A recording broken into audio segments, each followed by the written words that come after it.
임시정부 하면 특정인 몇 사람, 또 뭐 무장투쟁하면 특정인 몇 사람 이렇게 자꾸 하다 보니까 그 나머지 분들이 조명될 기회들이 별로 없다는 얘기죠.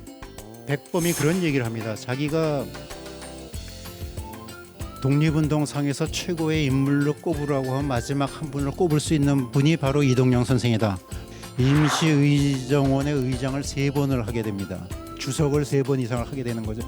그만큼 서고 선생의 위상이나 그다음에 사람들을 통솔하고 통할하는, 그리고 이동영 선생이 나서면 누가 반대하는 사람이 없으니까 할 수 없이 이동영 선생이 계속 나설 수밖에 없는 이런 위상이 되었다는 것을 우리가 좀 이해를 해야 될 것입니다.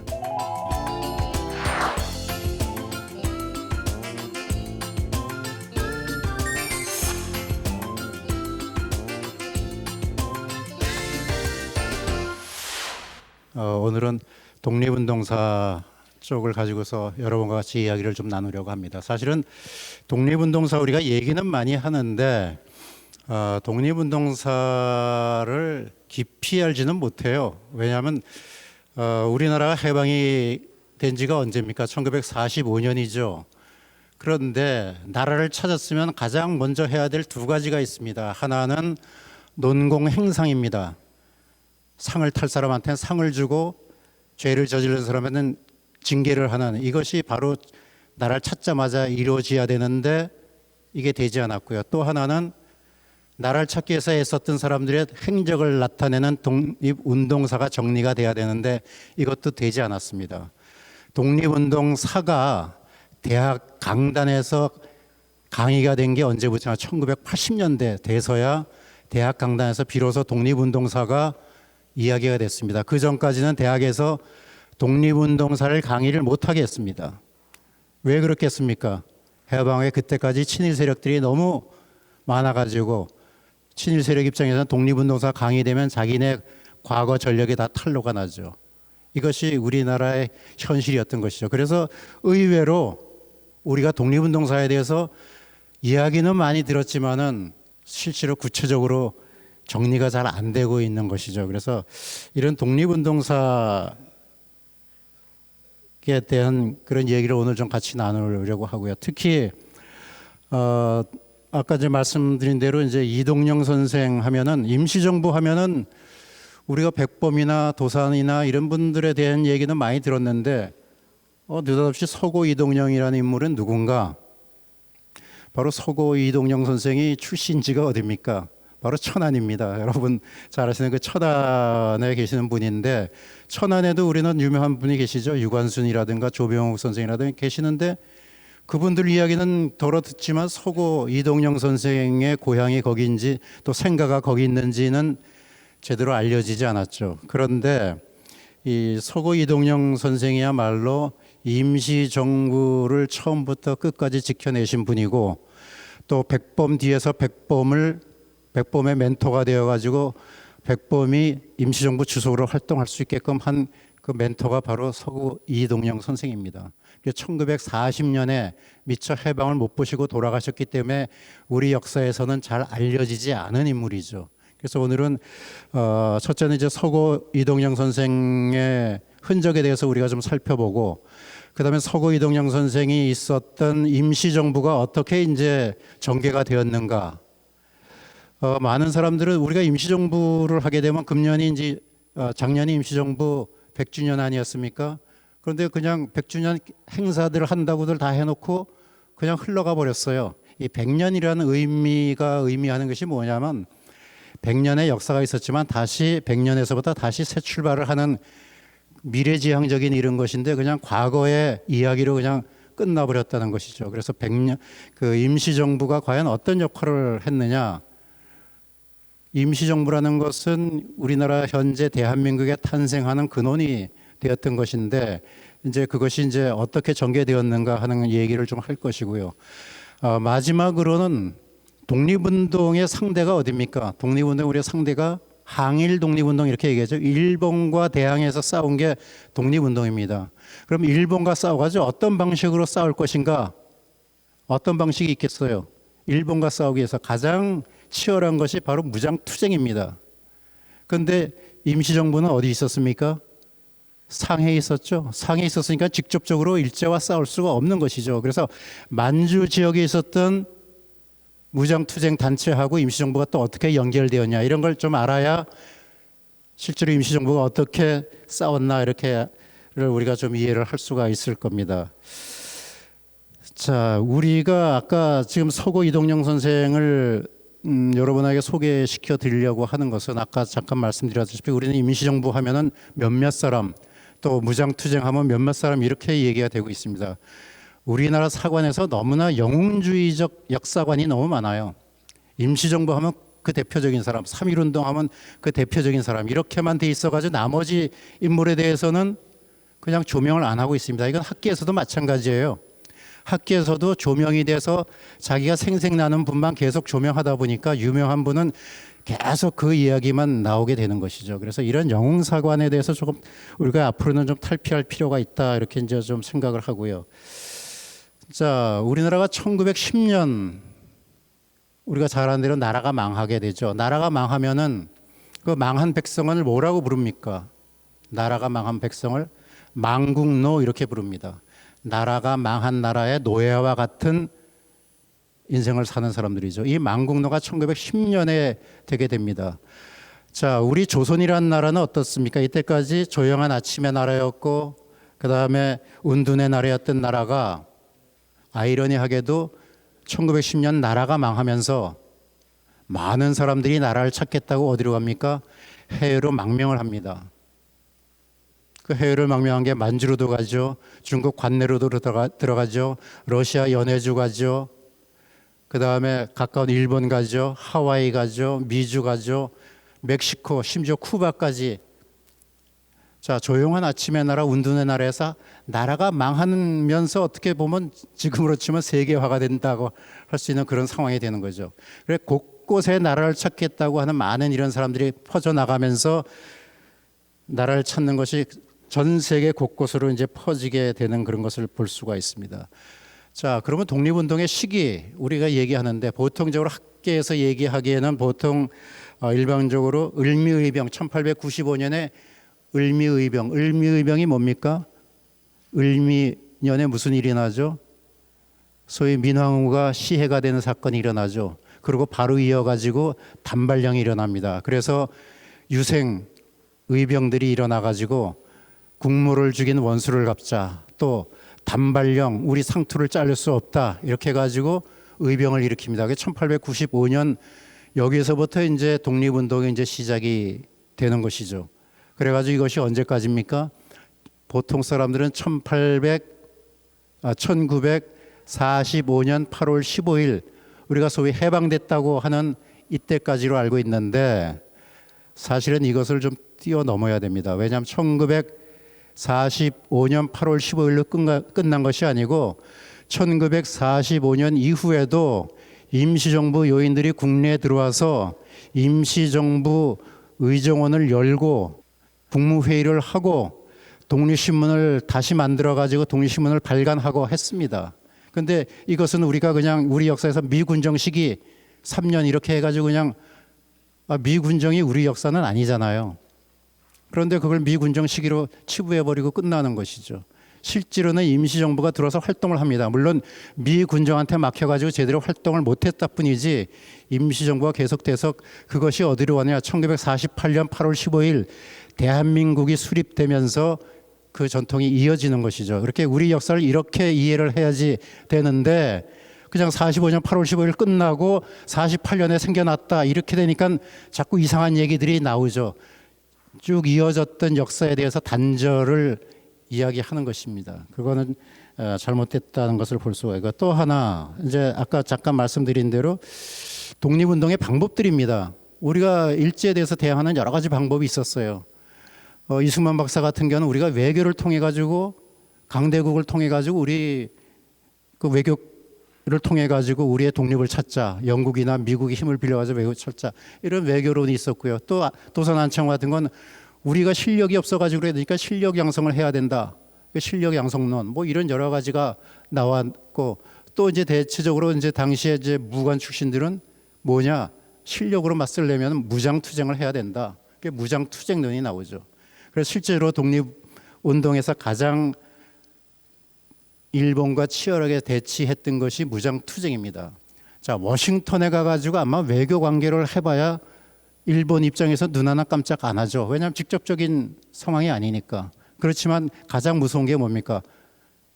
무기를 들고서 들어와서 일제 기관을 파괴하거나 암살하거나 하는 건 무서워하죠. 그리고 기본적으로는 무장투쟁을 해서 군대를 양성해서 일제와 싸워야 되는데 그럴 역량은 또 부족하죠. 그러니까 그거에 대한 하나의 또 방편으로 뭘 만드냐? 의열 투쟁을 하게 됩니다. 의열 투쟁은 뭡니까?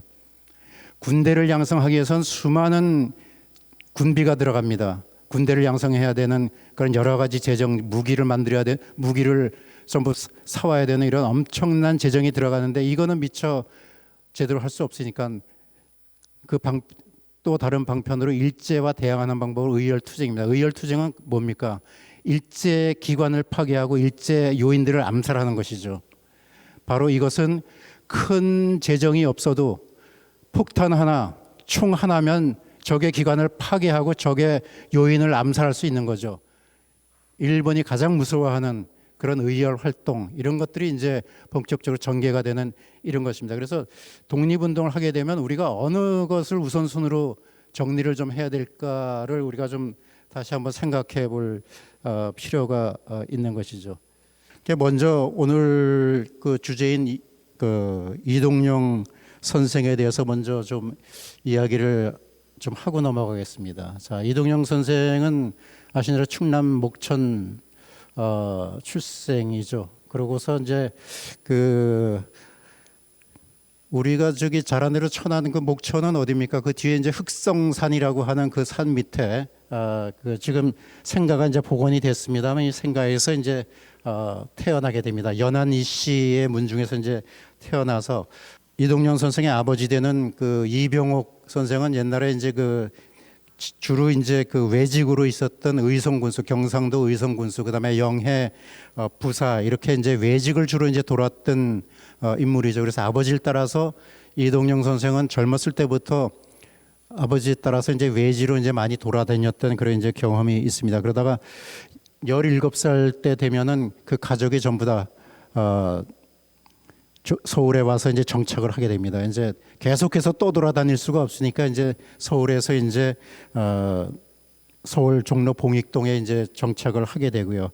그다음에 24살 돼서는 당시에 이제 뭐 양반 자제들은 다 과거 시험을 봤으니까 이동영 선생도 마찬가지로 과거 시험, 여기서 응제 진사라는 것은 뭐냐면 진사인데 옛날에는 그냥 모아서 이제 진사를 보지만은 어떤 시 제목을 내고서 거기에 맞는 글들을 제대로 작성하면은 이제 합격을 시키는 이런 건 이제 응제, 제목을 내서 거기에 합당한 합격을 하게 되면 이제 진사 자격을 주는 그 진사에 이제 합격을 하게 되죠.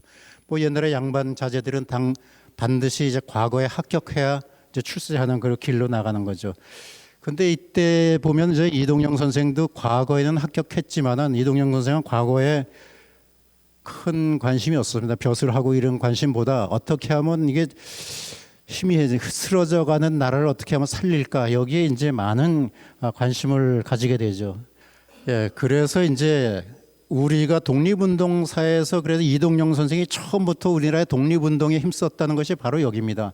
우리나라 독립운동사에서 가장 그런 그 개화사상이라든가 이거 시발점이 바로 이제 독립협회 활동인데 여기에서부터 바로 이동영 선생이 이제 활동을 시작하는 거죠. 그래서 독립협회 활동이라든지 그 다음에 여기 보면 그 제국신문 논설위원을 했다든지 여기에서 이제 우리가 또 기억해야 될 분이 그 이종일이라는 분입니다. 옥파 이종일 선생은 우리가 잘 알려지지 않았죠. 근데 저분이 뭐냐 하면 제국신문도 했지만 우리가 잘 아는 3.1운동 때 보성사라는 인쇄소 사장으로서 독립선언서 35,000부를 찍어냈던 그분이에요. 근데 저분이 그냥 단순히 우리는 그 보성사 사장 정도로만 알고 있는데 사실은 손병희 선생이 주도가 돼가지고 했던 3.1 운동의 가장 큰 공헌자가 사실은 옥파 이종일 선생입니다. 이분도 역사에서 잘 알려지지 않은 분인데 왜냐하면 천도교의 처음에 손병희 선생 같은 경우에는 옛날에 동학에서 한번 실패한 경험이 있기 때문에 이런 그 국민들이 일어나 가지고 그 투쟁을 하는 거에 대해서 상당히 좀 소극적이었습니다. 그래서 마지막까지 손병희 선생은 독립선언보다는 독립청원을 하자 이렇게 주장을 했는데, 그 독립청원 하면 안 되고 독립선언을 해야 됩니다 이렇게 끝까지 주장했던 사람이 바로 옥파 선생이죠. 바로 손병희 선생 밑에는 우리가 흔히 얘기하는 좌동진, 그 우세창하는 권동진 선생이나 오세창 선생이 있었는데, 이분들을 설득해 가지고 손병희 선생한테 거국적으로 3.1 만세 운동에 나가게끔 선도했던 분. 그리고 사실 1919년 우리가 3.1 운동이 일어나기 한 7, 8년 전부터 이런 시위를 해야 된다, 거국적인 시위를 해야 된다고 주장했던 분이 바로 옥파 이정일 선생입니다. 이분이 마침 옥파 비망록이라는 책자를 남겼기 때문에 그분이 이전부터 그런 활동을 해왔다는 것이 이제 최근에 우리한테 이제 많이 알려져 있죠. 그래서 이종일 선생은 이동영 선생보다 한 10여 년 이상 그 나이가 위이신데, 그래서 이동영 선생이 나중에는 이제 아까 말씀드린 대로 백범이라든지 이런 멘토가 되지만은, 사실은 이동영 선생은 그 이종일 선생을 통해 가지고 어떤 개화 사상이라든가 이런 것을 많이 이제 습득했던 그런 분입니다. 이동영 선생한테는 거의 스승과 같은 그런 존재죠. 그리고 또 이종일 선생은 그렇게 뭐 그 3.1 운동에만 저거 한 것이 아니고 일찍이 수신사, 그 박영효라든지 이런 수신사를 수행해 가지고 일본의 문물을 일찍부터 받아들였던 개화의 천병이었던 그런 인물이기도 하죠. 자, 이런 데서를 통해 가지고 이제 이동영 선생도 제국신문이라는 걸 통해 가지고 일본의 침략의 근거들을 갖다 하나하나 조목조목해서 우리가 정신 차리고 나라를 바로 세우는 데 앞장서야 된다, 이런 숱한 논문들을 이제 만들어내고요. 자, 거기에서 이제 이동영 선생은 또 기독교인으로서 YMCA 운동을 하게 됩니다. 여기 YMCA 운동은 주로 월남 이상재 선생이라든지 뭐 이런 분들을 통해 가지고 YMCA 운동에 참여하게 되고요. 그 다음에 나가지고 상동교회, 지금 그 남대문 시장에 있는 그 상동교회, 거기에 있는 그 부속에 있는 상동 청년회 참여해 가지고 또 활동을 하게 되고, 이게 이런 것들 구국 운동을 이제 하게 되는 것이고, 그 다음에 1905년에 이제 일산의학 때는 일산의학 반대를 주장하다가 투옥이 되게 되죠. 그러고선 일산의학이 되면은 이미 이제 우리나라는 더 이상 회생 가망이 없다, 이것이 선각자들한테는 어느 정도 이제 읽혀지죠. 그래서 국내에선 더 이상 독립운동하기가 힘들다, 그래가지고 해외에 독립운동지를 개척해야 되겠다 해서 나가는 것이 바로 1906년에 이상설 선생을 통해 가지고 만주 용정촌의 서전서숙이라는 것을 만들어냅니다. 사실은 우리가 신흥무관학교 얘기를 많이 하지만 신흥무관학교보다 앞서서 이미 1906년에 만주 용정촌의 서전서숙을 만듭니다. 여기야말로 신식교육 플러스 무장투쟁을 할 기관요원을 양성해내야 된다, 이것을 이미 이상설 선생이 미리 앞서 가지고 이런 그 학교를 이제 설립을 하게 되죠. 그래서 이상설 선생과 여기 이동영 선생이 같이 만주 용정촌에 가서 서전서숙을 만드는데, 이것이 불과 1년 만에 서전서숙을 문을 닫게 됩니다. 왜냐하면 우리가 잘 아는데 1907년이 되면은 우리가 잘 아는데 헤이그 사건이 일어나죠. 헤이그 사건에 고종 황제가 이상설을 불러가지고 헤이그 정서로 파견을 합니다. 그래서 이상설 선생이 서전서숙하다가 서전서숙을 놓고 헤이그로 가는 바람에 서전서숙이 더 이상, 왜냐하면 서전서숙은 전부 다 이상설 선생의 돈을 내 가지고 유지되던 거기 때문에 이상설 선생이 없으니까 이제 그 자연히 문 닫게 되고, 또 일제가 여기서 방해를 해가지고 서전서숙은 뭐 1년도 채 못 돼가지고 사실 문을 닫게 되는 그런 것이죠. 이것이 나중에 전통을 이어가지고 우리가 잘 아는 대로 신흥무관학교가 나중에 이제 연결되는 것이고요. 자, 그러다 1907년 우리가 잘 아는 대로 신민회, 비밀결사라는 신민회가 이제 나타나게 되는데, 자, 이렇게 해서 보면은 하나하나가 당시에 최고의 나라를 찾기 위한 그런 구국운동에 다 굵직굵직한 구국운동에 다 서고 이동영 선생이 다 관여를 하게 됩니다. 독립협회, 그다음에 신문 논설위원, Y운동, 그다음에 상동교회 운동, 그다음에 일산의학 반대, 그다음에 서전서숙, 신민회, 이렇게까지 계속해서 처음부터 이동영 선생이 우리나라 그 독립운동에 가장 천병에서 앞장서서 이제 했다는 것이고, 이때가 이동영 선생의 한참 나이인 30대입니다. 그래서 이때 이제 이동영 선생이 이런 활동을 하신 것을 우리가 볼 수 있거든요. 자, 그다음에 이제 나라가 1910년에 망하게 됩니다. 나라가 망한 게 하루아침에 이제 망한 거는 아니지만은 아까 얘기한 대로 더 이상 일사늑약 이후는 더 이상 우리가 여기에서 국내에서 더 이상 할 수가 없다 해가지고 1910년 나라가 망하면서 본격적으로 그 선각자들은 국내에서는 안 되고 이제 해외로 나가서 독립운동 기지를 만들어야 되겠다, 이렇게 해서 이제 나간 것이 우리가 잘 아는 유하현 삼원포에 망명을 하게 됩니다. 안동 지역에 있는 김대락이든가 석주 이상용 선생 필두로 해가지고 이회영 육형제가 다 1910년 나라가 망한 직후에 그 해 말에 압록강, 얼어붙은 압록강을 건너서 단동을 거쳐가지고 유하원 삼원포에 가게 되죠. 그래서 1911년 봄에, 다음 해 봄에 거기에서 만든 것이 바로 이제 경학사라고 하는 단체, 그다음에 거기에 따라서 학생들을 가르칠 신흥강습소. 이 신흥강습소는 신식 교육을 가르치지만 여기서 일반 교육이 끝나는 것이 아니고 여기에 장차 기간 요원, 그 기간 장교들을 양성해내는, 군대 간부를 양성해내는 이, 그러니까 문무겸전하는 이러한 교육을 실시했는데, 바로 신흥강습소의 초창기에 소장을 했던 분이 바로 서고 이동영 선생이다, 이렇게 이해할 수가 있습니다. 그래서 그러다가 이제 1913년에 이동영 선생이 블라디보스토크, 러시아 블라디보스토크 가게 되는데, 왜 이렇게 가게 되냐? 1912년에 국내에서 갑자기 기별이 옵니다.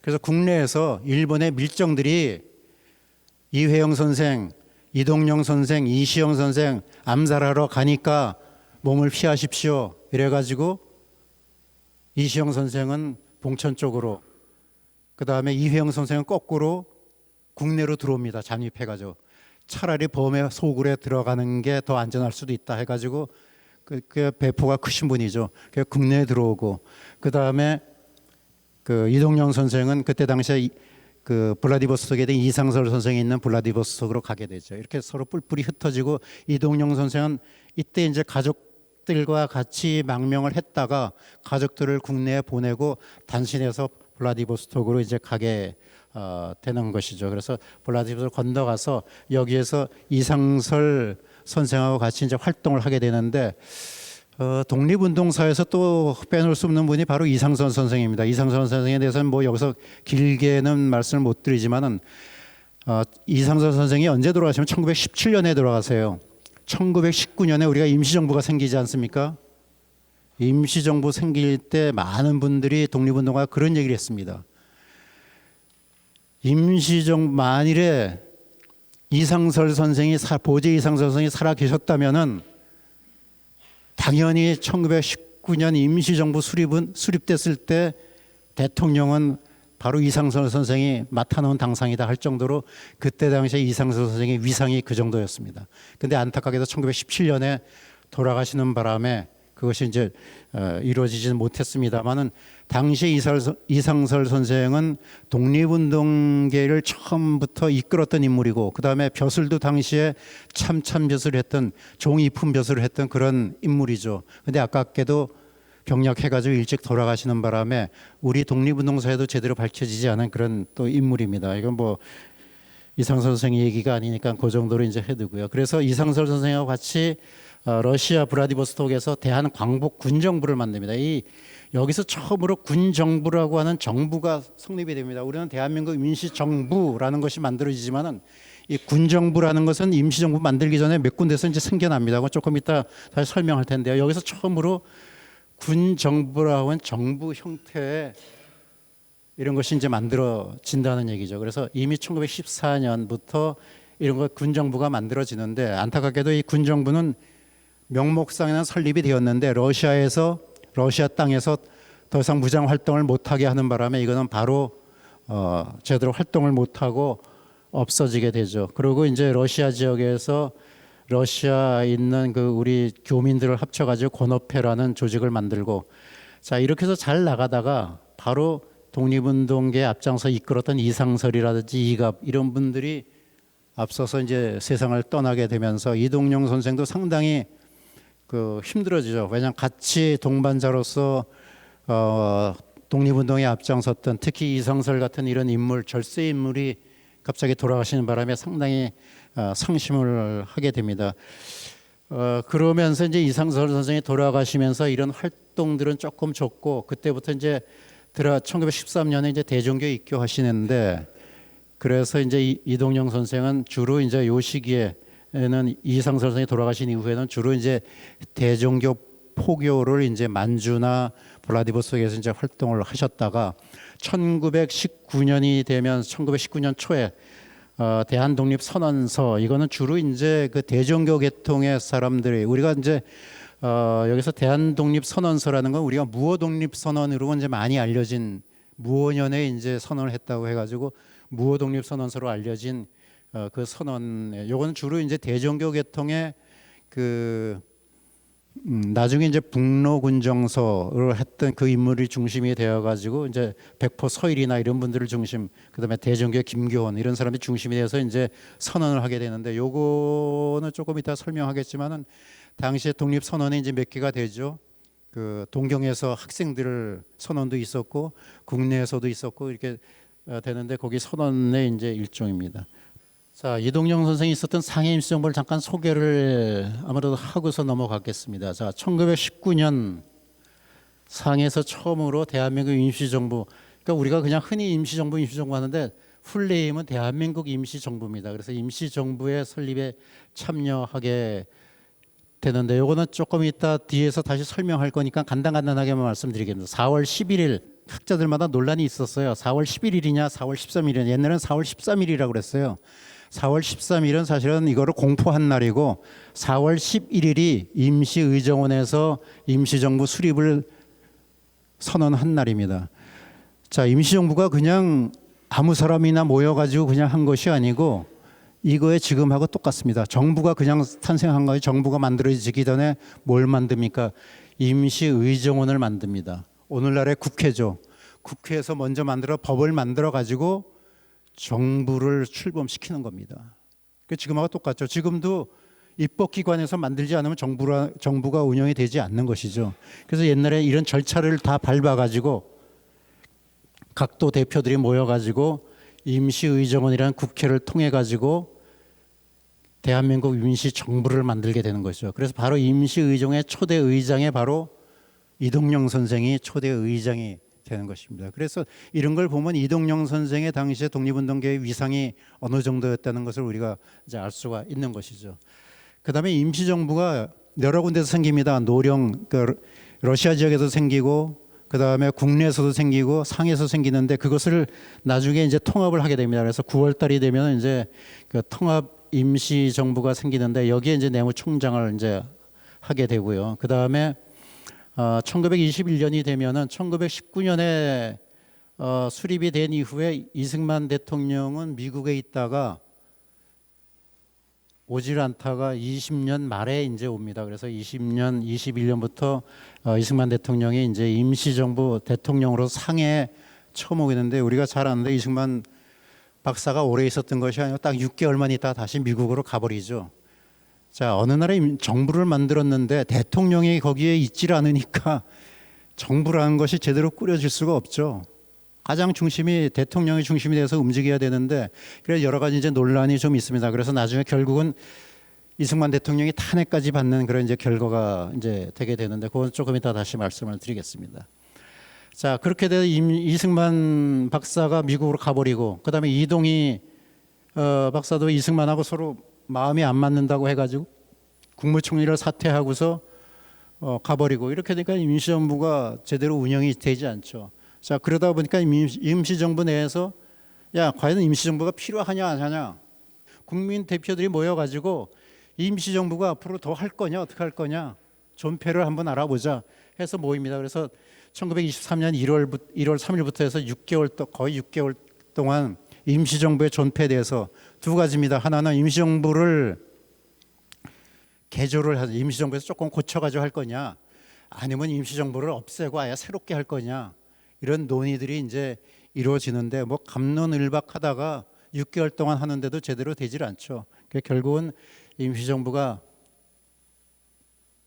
그 국민대표회의를 필두로 해가지고 잠깐 힘없는 그 시기가 됩니다. 그래서 바로 이 힘없는 시기에 이동영 선생이 나서가지고 임시정부를 이제 끌어가는 것이죠.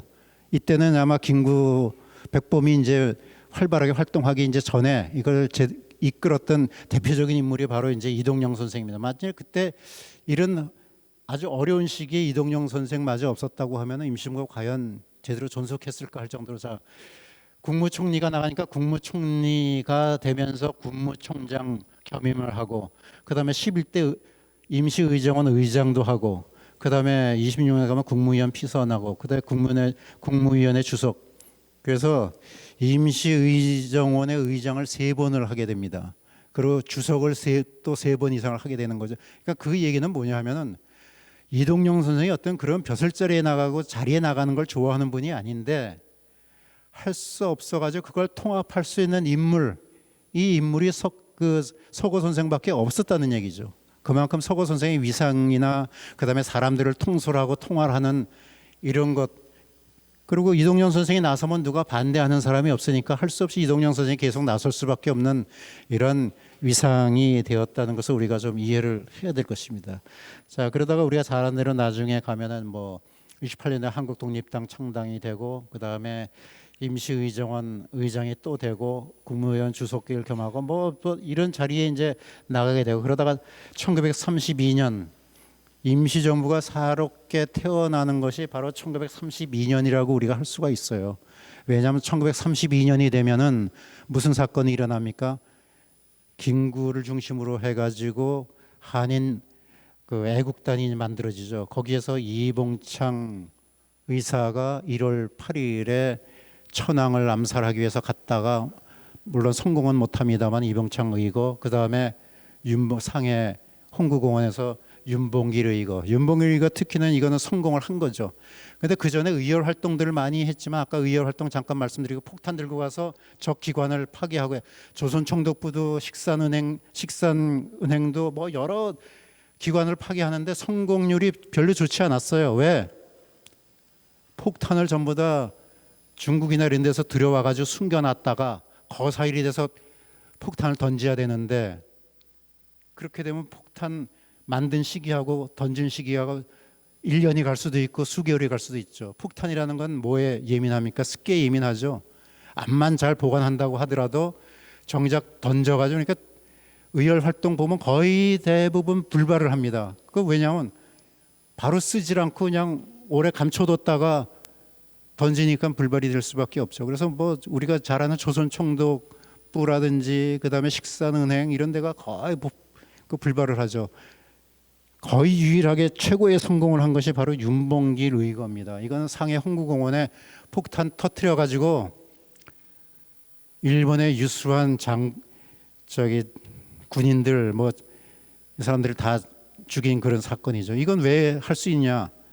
당시에 중국의 조병창에 있는 김홍일 선생을 통해 가지고 거기에 있는 중국 조병창에서 폭탄을 새로 만들어 가지고, 속된 말로 따끈따끈한 폭탄을 가지고 윤봉길 의사가 그대로 터뜨렸기 때문에 이건 엄청난 위력을 발휘할 수 있었다는 것이죠. 그래서 이 윤봉길 의거를 통해 가지고 어떤 일이 또 일어납니까? 바로 장개석하고 면담하는 기회가 되죠. 왜? 일본이란 나라가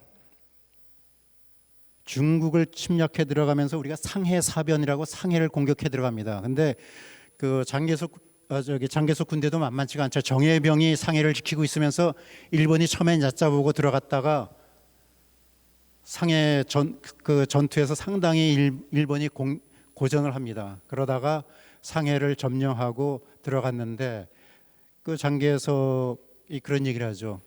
중국군 100만 명이 일본군 맞붙었어도 우리가 졌는데, 조선의 일개 청년 하나가 일본을 물리쳤다. 우리 중국의 백만대군보다 더 낫다. 이렇게 이제 칭찬을 하면서 백범을 만나자고 한 거죠. 그러니까 백범을 만나가지고 백범은 처음에 순진하게 그런 얘기를 합니다. 우리한테 폭탄을 주면은 우리가 앞으로 이런 거 얼마든지 자원하는 사람들 많다. 얼마든지 천황까지 폭탄할 죽일 수 있다. 이렇게 얘기하니까 장개석이 하는 얘기가 천황을 죽이면 또 다른 천황이 나타날 것이고 거기 총사령관을 죽이면 또 총사령관이 나타나는데 차라리 그거보다는 우리의 무장 그 사관 학교가 있으니까 그 사관 학교에 한국 장병들을 젊은이들을 보내가지고 거기서 사관 학교를 양성하는 것이 어떻겠느냐. 그러면 앞으로 군대를 조직해가지고 일제와 본격적으로 싸울 수 있겠느냐. 뭐 백범으로서는 생각지도 못한 큰 덕을 입은 거죠. 그래서 그렇다면 너무 좋다 해가지고 우리가 잘 아는 대로 이제 나중에 황포군관학교에 이제 한인 특설반이 이제 생기게 되고 하는 것이고 그때부터 비로소 중국이 임시정부에 지원금을 좀 보냅니다. 그 전까지는 하나도 없었어요. 그 임시정부의 그런 지원금은 나중에 다시 한번 또 이제 말씀을 또 드리겠습니다. 자, 그리고 상해 임시정부를 얘기할 때 그 기왕에 얘기가 나왔으니까 조금 부연해서 좀 설명을 드릴게요. 상해 임시정부가 그냥 3.1운동이 일어나가지고 휙 해가지고 된 것은 아니고요. 이런 전제들이 다 있습니다. 이미 1912년에 어떤 일이 일어나냐면 1912년에 이 임시정부를 얘기할 때 또 빼놓을 수 없는 인물이 신규식이라는 인물이에요. 조금 이따 이제 사진을 보여드릴 텐데 신규식이라는 인물이 뭐냐면 1912년에 중국으로 망명을 합니다. 중국으로 망명해서 누구를 만나냐? 손문을 비롯해서 중국에 그때 신해혁명이 일어나죠. 신해혁명의 손문을 비롯한 이런 신해혁명의 사람들을 만나가지고 그 사람들과 동지관계를 맺습니다. 신규식 박사가 그 기록에 의하면은 망명할 때 재산을 전부 팔아가지고 그때 당시 돈 2만 원을 가지고 왔는데 거금이죠. 그걸 가지고 와서 그 중에 절반을 뚝 띄어가지고 바로 손문의 신해혁명의 동지들한테 10,000원을 1만 원을 기증을 합니다. 그래서 신해혁명 그 동지들로 봐서는 조선에 젊은 사람이 와가지고 신해혁명에 동조해가지고 거금을 내놓으니까 깜짝 놀랐죠. 그래서 신규 선생이 그 기반을 닦습니다. 그래서 신규 선생이 중국의 혁명 동지들하고 같은 동지가 돼가지고 거기서 활동을 하면서 상해를 중심으로 해서 한국에서 젊은이들이 오면은 각 지역의 무관학교도 보내고 학생들 유학도 시키고 하는 그 기반을 마련한 분이 바로 신규식 선생이죠. 그래서 그런 분들이 거기서 토대를 닦아놓지 않았으면 임시정부가 상해에서 수립되기가 어려웠다는 그런 얘기들을 우리가 좀 기억을 해야 될 겁니다. 그래서 이때 이제 만든 것이 신규식 선생이 만든 것이 동제사라고 하는 그런 단체를 만들어서 여기서 활동한다. 여기는 뭐 우리가 잘 아는 대로 뭐 박은식 선생이라든지 뭐 이런 또 젊은 사람으로 조수왕이라든지 이런 많은 분들이 여기서 이제 참여를 하게 되고 여기서 요거는 주로 이제 대종교 계열 사람들이 이제 중심이 되어서 활동을 하게 됩니다. 이러다가 나중에 이분들이 1917년이 되면은 대동단결 선언이라는 걸 합니다. 그 대동단결 선언문에는 뭐냐면 사실은 이때부터 우리가 이때까지 전제 정치 즉 황제권에서 민권을 얘기하게 됩니다. 대동단결 선언에서 처음으로 왜냐하면 1917년 이때가 되면 뭐라고 사람들이 얘기하냐 하면은 자 고종 황제가 황제권을 포기했다. 즉 나라를 빼앗겼다. 나라를 빼앗기면서 황제권을 포기했다. 그렇다면 앞으로 주인은 누구냐? 바로 백성의 주인이 돼야 된다. 백성의 주인이 되는 게 바로 뭡니까? 민주 아닙니까? 민주공화정의라는 것이 이때 이미 국민들 사이에 퍼져나가기 시작한 겁니다. 그래서 그 전까지만 해도 뭐 광무 황제를 다시 세운다 뭐 이런 거 있다가 이 1917년 이걸 기점으로 해가지고 나중에 1919년 그 임시정부가 우리 수립될 때는 완전히 황제권이 아니고 고종을 다시 세우는 것이 아니고 민주, 국민이 주인이 되는 민주공화국, 민주공화정을 1919년에 우리나라 대한민국 임시정부를 생기면서 바로 거기에 이제 들어가게 되는 것이죠. 그러니까 이런 것들이 이런 계통을 다 밟아가지고 되는 것이지 하루아침에 1919년 3.1운동 했다고 해가지고 백성이 주인이 되고 대통령 뽑고 이런 게 아니라는 거죠. 그러니까 이런 역사를 어느 정도 우리가 좀 이해할 필요가 있다는 것을 볼 수가 있고요. 그래서 이 사람들이 이제 그걸 했다가 또 우리가 알아둬야 되는 것이 1918년이 되면 세계 제1차 대전이 끝납니다. 1914년부터 시작해서 1918년 되면 세계 제1차 대전이 끝나는데 1차 대전이 끝나면서 전쟁이 끝나면은 패전국하고 승전국이 갈라지면서 승전국이 패전국을 요리할 수 있죠. 패전국이 가지고 있었던 식민지 이걸 어떻게 분할할 것이냐 이 얘기가 이제 소위 파리 강화 조약에서 나타난 것이죠. 근데 우리는 파리 강화 조약할 때 베르사유 조약이라고 또 하는데 그거 할 때 또 그 다음에 나중에 이제 그 윌슨이 민족 자결주의 할 때 우리는 그냥 좋아해가지고 우리도 다 해방된다고 하는데 우리가 그 정확한 의미로는 일본은 당시에 1차 대전 때 승전국이에요. 패전국이 아닙니다. 독일, 오스트리아 이런 데는 패전국인데 뭐 미국을 비롯해서 영국이라든지 프랑스라든지 일본 이런 나라는 승전국이에요. 우리는 승전국의 식민지죠. 승전국끼리 패전국을 저거하는 승전국끼리 자기가 가지고 있는 식민지를 해방시켜준다. 이건 말이 사실 안 되는 거죠. 이런 상황을 우리가 사실은 그때 당시 지도자급에서는 알았어요. 근데 일반 백성들한테 이제 우리도 희망을 가지자 해가지고 이제 파리 강화회의를 하게 되면 우리도 독립할 수 있다. 뭐 이런 희망을 이제 불러넣어 주는 그런 상황들이 되게 되는 것이죠. 뭐 이런 여러 단체를 겪어가지고 파리 강화회의 할 때 그럼 우리도 일본의 비록 식민지지만은 우리가 일본에 부당하게 나라를 빼앗겼다는 것을 전 세계에 호소는 해야 되지 않겠느냐.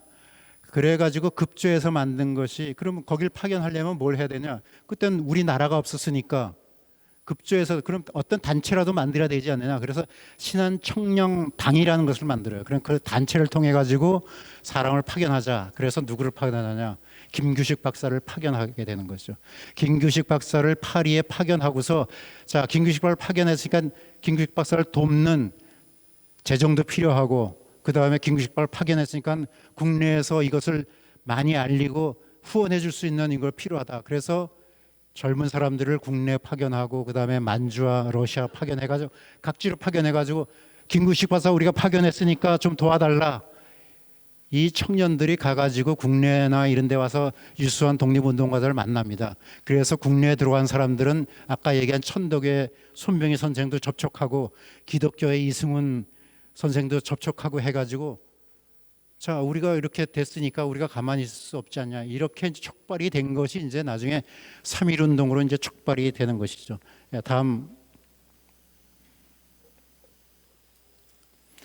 자 아까 그 인물을 말씀을 드렸는데 우리가 임시정부 하게 되면은 몇 분 아시는 분들은 많이 있죠. 우리가 잘 아는 대로 자 이승만 박사는 우리가 잘 아는 인물이고 도산한 창호도 임시정부 하면 잘 아는 인물이고 백범 김구 선생은 더 잘 아는 분인데 여기에서 두 분은 그렇게 많이 알려져 있지 않죠. 아까 얘기한 신규식 선생입니다. 신규식 선생이고 신규식 선생 아까 얘기한 대로 상해에서 임시정부가 탄생할 수 있는 기반을 1912년부터 가서 만들었던 그런 인물이죠. 그 신규식 선생은 나중에 이제 법무총장도 하고 있는데 이분도 몸이 약해가지고 이분은 여기 사진은 잘 나타나 있지 않았지만 이분이 선글라스를 많이 끼고 사진 찍은 게 있어요. 이분이 그 요새로 말하면 애꾸예요. 한쪽 눈이 실명이 돼 있어요. 왜냐하면 1905년에 을사늑약이 일어날 때 나라를 빼앗긴 것이 너무 원통해가지고 스스로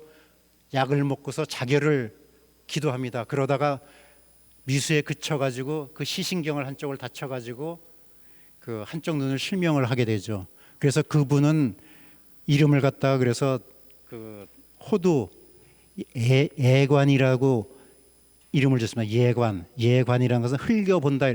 그러니까 애꾸니까 한쪽 눈에 흘겨본다 이런 뜻으로 예관이라는 호를 가졌던 그런 분인데 그래서 이분이 당시에 이제 무관학교도 나왔지만은 그 국내에서 한어학교, 중국어 학교를 나왔기 때문에 중국어에 유창했습니다. 그래서 아까 얘기한 대로 1912년에 상해 광동 지역에 가서 손문하는 그 혁명 동지들하고 만나서 그 활동을 하게 되는 거예요. 근데 이분은 불행하게도 일찍 돌아가십니다. 1922년 돌아가시니까 임시정부가 수립된 지 얼마 안 돼서 이제 돌아가시면서 우리 독립운동상에서 많이 알려지지 않은 그 인물이고요. 그다음에 이승만 박사는 우리가 뭐 잘 알죠. 잘 아는데 불행하게도 이승만 박사는 처음에 우리 임시정부에서는 내각제를 시행합니다. 그래서 이승만 박사한테 처음에는 국무총리라는 직위를 하게 되죠. 근데 이승만 박사는 미국에 있으면서 나는 국무총리가 아니고 대통령으로 해야 된다. 미국이라는 나라가 대통령 나라고 나는 이미 대통령이라고 명함 다 돌리고 했으니까 대통령으로 해달라.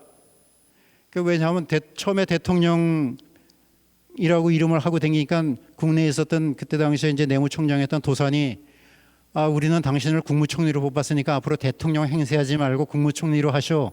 그랬더니 이승만 박사 전문을 보내면서 나는 이미 대통령으로 했으니까 난 대통령 아니면 안 된다.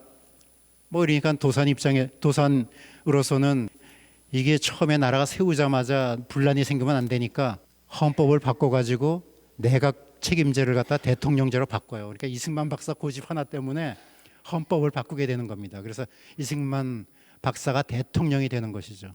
그래서 이승만 박사가 이제 대통령이 되는 그런 상황인데 아까 얘기한 대로 잠깐 한 6개월만 상해에 왔다가 다시 그냥 미국에서 뭐 거기는 여러 가지 적에 있겠죠. 왜냐하면 대통령이 됐으면 그 현지에 있어가지고 여러 가지를 통솔하고 앞으로 임시정부가 미래가 어떻게 되고 어떻게 조직이 되고 이런 걸 전부 통과를 해야 되는 게 대통령 책임 아닙니까? 대통령 책임이죠. 근데 이분은 그냥 왔다가 그 상해가 너무 이제 군기가 있고 막 안 좋으니까 다시 미국으로 가버리죠. 미국으로 가버리는 걸 계속해서 사람들이 요청을 합니다. 와서 오지 않으면 그 자리 보장을 못한다. 계속해서 안 오고 이러니까 나중에 탄핵을 하게 되죠. 그 탄핵을 받은 그 인물이 그러니까 처음에 대통령이 되자마자 이제 첫 대통령부터 그래 대통령 명칭이 그때는 임시 왜냐하면 정부 자체가 임시정부이기 대통령도 그때 명칭이 임시 대통령이에요. 그래서 파견해서 한 5년 6개월 결국 나중에 1925년 3월달에 대통령이 그 탄핵이 되면서 이제 박은식 선생이 나중에 이제 새로 대통령이 되는데 자 여기서 왜 이동영 선생을 위에다 했느냐? 자 이분들보다 한 10년 선배입니다. 연세 나이로 보면은 그래서 나중에 뭐 백범의 이제 멘토도 되고 했던 그런 인물이고 그래서 백범이 그런 얘기를 합니다. 자기가 독립운동상에서 최고의 인물로 꼽으라고 하면 마지막 한 분을 꼽을 수 있는 분이 바로 이동영 선생이다. 왜냐하면 직접적으로 사살을 받고 직접적으로 모든 백범이 나중에 주석으로 나갈 때도 백범은 우리가 잘 아는 일화가 있지 않습니까? 처음에 나라가 그 임시정부가 세워질 때 도선 안창을 찾아가지고 나는 임시정부 문직이라도 해도 좋으니까 나를 여기 문직이라도 좋습니다 했더니 도산이 무슨 문직입니까 해가지고 시켜준 게 경무국장 아닙니까? 그렇지만 검찰총장 같은 그런 자리를 이제 주죠.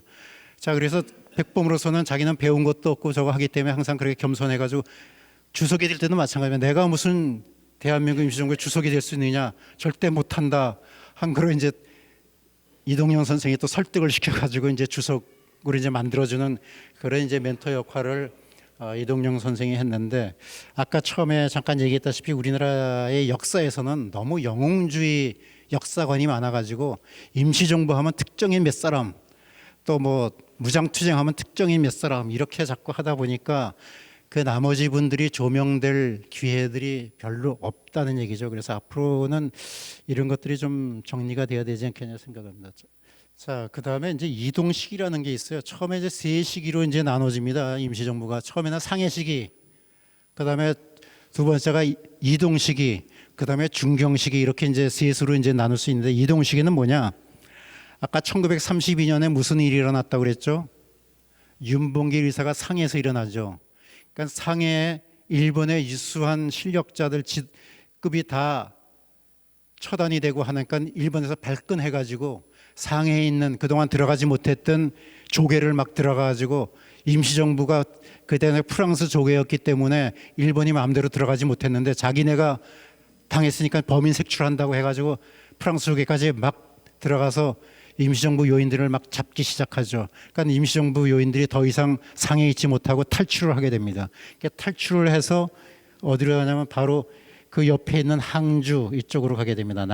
항주, 남경 이쪽으로도 이제 가게 되는 것이죠. 그래서 이때부터 한 6, 7년 동안 계속해서 이동을 합니다. 이때부터 이제 본격적으로 일본과 중국이 서로 싸움이 벌어지니까 우리 입장에서는 어디에 같이 가까이 있어야 됩니까? 이때는 이제 장개석 정부가 지원을 좀 해주니까 장개석 정부하고 가까이 있어야지 지원을 제대로 받겠죠. 그러니까 장개석이 이동하는 적에 따라서 계속 장개석 이동하는 대로 움직이는 것입니다. 그것이 이제 우리가 상해에서부터 시작해가지고 항주, 진강, 장사, 광주, 심지어 광주는 저쪽 남쪽이죠. 이 남쪽 지역 가면은 괜찮을 좀 전쟁의 와중에서 좀 피할까 해서 광주를 갔더니 이 남쪽 지역으로 일본이 상륙 작전을 하는 바람에 여기서도 또 떠나가지고 유주 기강. 요거는 이제 그 유주 기강으로 갈 때는 이제 그 양자강을 타고서 이제 배로 또 이제 이동을 합니다. 뭐 알다시피 정부가 한번 이동하면은 정부의 여러 가지 물건 집기, 그 다음에 여기에 딸린 임시정부의 이제 그 요인들, 그 요인들만입니까? 그 가족들. 그래서 수백 명이 같이 움직여야 되고 그 화물들도 엄청나죠. 이것들을 같이 움직여야 되니까 이게 뭐 보통 피난살이가 아니죠. 우리 속된 말로 우리 6.25 때 전쟁은 전쟁도 아닌, 그때 난리는 난리도 아닌 거죠. 이게 엄청난 고생들을 하면서 이동을 해서 나중에 이제 중경에 이제 정착을 하게 되는 것입니다. 그래서 이렇게 피난을 다니면서 보따리 싸들고서 다니는 그런 생활까지 이제 하게 되는 것이죠. 자, 그러고서 32년이 되면 처음으로 이제 이 중에 가흥으로 피신합니다. 바로 항주 옆에 있는 건데 가흥으로 피신하고 정부에 요직이 있는 사람, 그리고 이제 여기에서 이제 이동영 선생은 피신하면서 정부의 요직을 모두 사해임하고서 이제 이때부터 정당 통합 운동을 합니다. 왜냐하면 이때부터 대체적으로 정당을 통해서 요새로 치면 이당 치국이라고 하는데요. 당을 통해, 지금도 마찬가지입니까? 지금도 이당 치국입니다. 당을 통해 가지고 정부가 만들어지는 거죠. 지금도 민주당을 통해 가지고 문재인 정권이 만들어지고 하는 거가 마찬가지입니다. 그래서 뭐 미국에서도 공화당을 통해 가지고 만들어지고 하는 이런 것이죠. 그래서 그때 당시에도 이때부터 이제 당을 통해 가지고 정부를 만든다 하는 것이 이제, 그래서 조직한 것이 한국국민당을 조직해 가지고 이제 정부를 꾸려가는 이런 상황이 되고, 나중에 1937년 되면 중일 전쟁 뭐 이런 상황이 되면서 이때는 어디입니까? 이 시기는 바로 이렇게 이동하는 시기입니다. 그래서 요 기강에 왔을 때 이동영 선생은 여기서 갑자기 급성 폐렴에 걸려가지고 바로 이 기강에서 세상을 떠나게 되시는 그런 그 상황이 됩니다. 자, 요거는 우리가 참고 삼아 이제 좀 말씀을 드렸는데, 우리가 여러 차례 임시정부 지도 체제가 변합니다. 처음에 아까 말씀드린 대로 국무총리제였었어요. 아까 이승만 박사를 갖다가 국무총리로 했는데 자기는 국무총리가 성에 안 찬다. 뭘 하겠다? 대통령 하겠다. 그래서 대통령제로 막 바꿔주죠. 그 다음에 국무령제로 바뀌고, 그 다음에 국무위원제로 나중에 주석제로 바뀌었다가 나중에 주석과 부주석. 그래서 나중에는 주석의 김구, 부주석의 김규식 박사 이렇게 이제 나중에 되는 것이죠. 그래서 이런 형태로서 이제 계속해서 임시정부 지도 체계가 바뀌면서, 자, 이런 대통령제 국무령이 바뀌면서 헌법이 바뀝니다. 그래서 헌법이 대통령제 할 때 한 번 바뀌고 두 번, 세 번, 네 번, 다섯 번이 임시정부에서 헌법이 바뀌게 되는 그런 상황을 우리가 좀 이해할 필요가 있고요. 자, 그래서 아까 잠깐 처음에 말씀드린 대로 임시정부 상황에서 이제 이동영 선생이 활동한 거하고, 그다음에 그 이동영 선생이 또 다른 쪽에서 어떻게 이제 활동하셨는데, 아까 만주의 독립운동을 잠깐 말씀을 드렸는데, 만주에서는 어떤 또 일이 일어나느냐. 이동영 선생이 만주 처음에 서전서술 갔다가 아까 잠깐 말씀드렸죠. 이상설 선생과 동반해가지고 서전서술을 갔는데, 이상설 선생이 헤이그 밀사로 가면서 서전서술이 문을 닫게 되고 이동영 선생이 국내로 들어오면서 아까 비밀결사인 신민회를 조직했다 이렇게 이제 돼 있죠. 그리고 이때 당시에 이상 선생이 여기뿐만이 아니고 이상 선생 가는 데마다 지도자, 그 독립운동의 지도로서 역할을 많이 하게 됩니다. 그래서 서전서숙을 북간도의 용중촌에 만들고, 그다음에 밀산, 요거는 소만 국경지대입니다. 그 밀산에 가서 거기서도 이상 선생이 그 흥계호라고 하는 호수 옆에다가 한흥동을 건설해가지고, 이것이 전부 다 뭐냐 하면 앞으로 여길 기반으로 해가지고 일제와 대항할 수 있는 군대를 키운다. 이것이 이제 제1의 목표였던 것이죠. 그래서 이런 그 활동을 이제 하는데 그 마찬가지로 이제 이동영 선수도 같은 역할을 그 하게 되는 것입니다. 자, 그리고 아까 그거는 북간도 쪽에서 이제 일어나는 것이죠. 요거는 서간도입니다. 북간도, 서간도는 대개 어떻게 나누냐 하면 우리가 백두산을 중심으로 해가지고 동쪽은 북간도, 서쪽은 압록강, 북쪽은 서간도 이렇게 이해하시면 편할 겁니다. 요거는 그래서 압록강 북쪽에 있는 유하현 삼원포라는데 아까 얘기한 대로 석주 이상영 선생, 또 이해영 선생, 육형제, 그다음에 안동에는 김동삼, 이동영 선생 이런 분들이 유하연 삼원포로 망명해가지고 만든 것이 아까 잠깐 얘기했죠. 경학사와 신흥무관학교. 아까 신흥강습소 얘기 잠깐 했는데 그것이 발전돼가 신흥무관학교가 만들어지죠. 그래서 이분들이 처음에 만주에 가서 그 대고산, 이게 대고산이고 소고산인데 이 대고산에 모여가지고 여기에서 경학사를 만들고 그다음에 여기에서 신흥무관학교를 신흥강습소를 처음에 만들었다가 그다음에 여기서 학생들이 점점 많아지니까 두 번째로 합리화 쪽으로 옮깁니다. 그래서 합리화 쪽에 옮길 때는 이회영 선생의 형인 이석영 선생이 돈을 내 가지고 그 여기에서도 우리가 좀 이해할 거 우리가 그 얘기 많이 듣죠. 이회영 선생의 육형제가 망명하면서 얼마 돈을 가지고 가면 40만 원 돈을 형제들이 모아 가지고 갑니다. 그때 40만 원 돈이 뭐냐? 얼마냐? 지금에 치면 600억 되는 거금이죠. 그 돈을 신흥무관학교 만들면서 다 소진해 버립니다. 왜? 그만큼 군대 조직이 어렵다는 얘기죠. 지금도 여러분 제일 무서운 게 제일 많이 나가는 게 어디예요? 국방비가 제일 많이 나가죠. 장정을 먹이고 입히고 무기 들여주고 이거 하는 게 엄청난 비용이죠. 이때도 마찬가지예요. 이 젊은 청년들 데려다가 먹이고 입히고 무장시켜야 되니까 엄청난 비용이 들게 되는 거죠. 그래서 이런 것들을 이제 수행을 하게 되는 것이죠. 자, 그리고 러시아 지역에서도 이때 당시에 이제 그 이동영 선생도 아까 러시아 지역에서 블라디보스톡 이쪽을 중심으로 해서 있었다 이상설 선생이나 같이 있었다는 것인데 그 러시아 지역에도 일찌감치 한국 사람들이 많이 들어갑니다. 1860년대 되면 이미 들어가서 개척을 하는데 이때 일찍 들어간 게 뭐냐면 러시아 군대가 우랄 산맥을 넘어가서 러시아로 진주를 하게 되죠. 그러면서 뭘 바로 착공을 하냐면 러시아 지금의 횡단철도를 바로 만듭니다. 왜냐하면 횡단철도를 만들지 않고는 러시아 모스크바에서 이쪽 블라디보스토크를 경영할 수가 없죠. 그래서 시베리아 횡단철도를 만들 때 거기에 노동자로서 한인 사람들이 많이 투여가 됩니다. 그래서 그 노동을 위해서 많이 들어가게 돼서 블라디보스톡의 소위 신안촌이라는 것이 이제 한국 사람들에서 성립이 되는 것이고 아까 권오페하고 대한광복회는 잠깐 설명했으니까 넘어가겠습니다. 자, 이렇게 3.1 운동이 일어나기 전의 상황 우리가 이제 역사를 얘기할 땐 그 배경을 좀 알아야 되는데 아까 얘기한 대로 1911년에 신해혁명이 일어나고 1912년에 그 신규기식 선생이 여기에 가서 그 신해혁명의 손문을 비롯한 이런 동지들하고 신해혁명 동지들하고 같이 했죠. 왜 그렇게 했느냐? 바로 청나라가 망하고 중국에도 새로운 공화정이 생기면서 이 사람들하고 협조를 해야지 앞으로 우리나라 독립운동을 제대로 할 수 있겠다. 아까 얘기한 신규기식 선생 그런 생각에 이제 여기에 참여를 하게 되는 것이고요. 그다음에 1917년 되면 우리가 잘 아는 대로 러시아 혁명이 일어나게 되죠.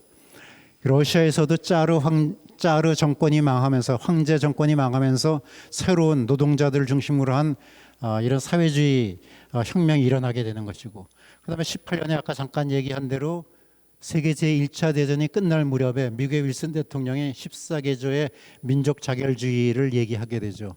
그래서 민족 자결주의에 들떠가지고 우리가 우리도 마치 이제 바로 독립이 되는 것 같이 했는데 실적인 아까 뭐라고 그랬습니까? 우리는 승전국의 식민지였기 때문에 여기에 직접 관계는 없었다 이렇게 말씀을 드렸죠. 그러다가 아까 얘기한 대로 1919년에 베르사유 파리에 있는 베르사유 궁전에서 강화 조약했는데 여기에 김규식 박사 이건 아까 잠깐 말씀을 드렸고요. 다음.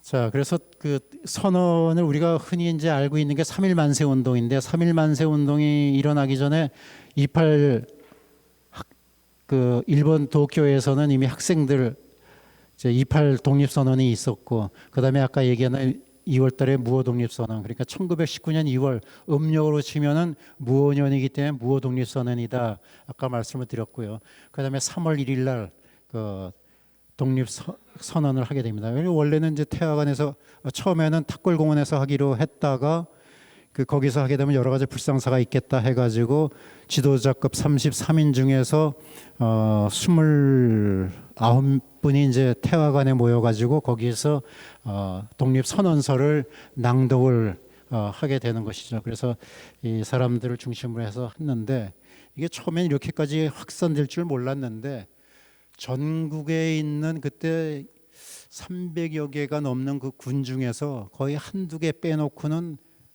전국이 만세운동이 일어납니다. 그 한두 개는 뭐냐?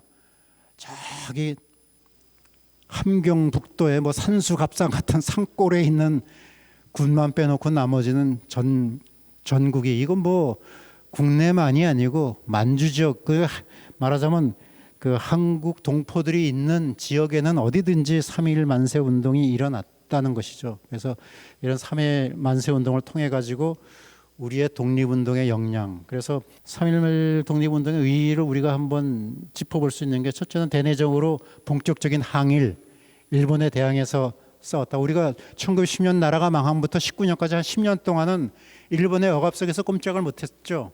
그러다가 본격적인 일본에 대해서 이제 운동이 일어났고요. 그 다음에 중요한 것이 이게 민주공화주의 운동입니다. 아까 얘기했다시피 이제는 황제가 주인이 아니고 누가? 국민이 주인이다. 민주공화라는 것이 바로 그런 뜻 아닙니까? 백성의 주인이고, 그것이 지금까지 이제 끌어오는 것입니다. 그래서 이제는 황권, 황제권이 아닌 민주공화국이 생긴 거다. 3.1 만세 운동 이후로는 본격적으로 모든 사람들이 이제 국민이 주인이 됐다는 의식으로 깨어나게 되는 것이죠. 그리고 이때부터 본격적으로 이제 무장투쟁이 만주를 중심으로서 일어나게 되는 것이고, 그것뿐만이 아니고 대중운동, 이때까지 그 하층민이라고 생각했던 노동자 농민층이 3.1 운동에 참여해가지고 똑같이 민족 지도자의 역할을 이제 하게 되는 그런 것을 이제 좀 볼 수가 있습니다. 예. 자, 그리고 우리 임시정부는 주로 이제 상해에 있는 대한민국 임시정부는 주로 많이 알고 있는데, 거의 동시다발적으로 3.1 운동이 일어난 직후에 각 지역에서 이런 임시정부들이 생겨납니다. 그래서 러시아 쪽에서는 대한국민의회, 그 다음에 국내에서는 한성정부 이렇게 생겨나고, 상해에서는 상해에 모인 사람들 중심으로 해서 대한민국 임시정부가 생겨나는데, 자, 이 세 군데에서 생겨나는 중에 한성정부는 일제치하기 때문에 이 사람들이 비밀리에 모여가지고 정부 수립을 선언은 했지만은 국내에서 더 이상 활동할 수 없으니까 이분들이 대거 어디로 가냐면 상해로 가게 됩니다. 그래서 상해하고 되게 합쳐지게 되고, 이 러시아 쪽 이분들도 나중에는 문청범이나 이렇게 선생이나 이렇게 같이 하는데, 자, 각 곳에 임시정부가 있으면 안 되지 않겠느냐, 나라가 셋으면 정부가 하나 있어야 된다. 그래서 도산 안창호를 중심으로 해서 통합운동이 일어납니다. 그래서 하나로 합치자. 그래가지고 뭐 여러 가지, 이것도 좀 복잡합니다. 여러 가지 여건 하에서, 자, 그러면 정통은 어디냐? 한성정부다. 한성정부를 정통으로 내세우는 건 뭡니까? 바로 한성정부는 국민들이 가장 많이 있는, 그렇잖아요. 국내에 일제 침략은 당했지만 국내가 제일 국민들의 주권이 살아있는 것이고, 상해나 아니면 저기는 망명했던 인물들밖에 없는 지역이니까 국내의 한성정부를 정통으로 한다. 그리고 대한민국 임시정부 상해에다가 임시정부를 두는 것이 여러 가지 유리하다 해가지고 통합 임시정부가 만들어집니다. 그래서 통합 임시정부가 만들어져요. 그래서 1919년 4월부터는 임시정부 통합이 논의되고, 여기에 이제 가장 앞장섰던 인물이 바로 도산 안창호가 되고요. 그래서 이런 사람들 중심으로 11월이 되면은 통합 임시정부가 수립이 되는데, 여기에서 이제 여러 가지 문제가 있지만 아까 얘기한 대로 이승만 박사에 반대해가지고 이동희 같은 경우에는 이제 국무총리를 거부하고 뭐 이런 상황들이 됩니다. 그래서 이런 상황 하에서 이제 임시정부가 활동을 하면, 그래서 임시정부가 초기에 활동하는 것 중에 제일 큰 것이 교통국하고 연통제라는 것이죠. 이거는 뭐냐면 정부가 만들어진 데가 어디입니까? 상해에 있는데 이거 국민들을 마음대로 통제를 할 수가 없잖아요.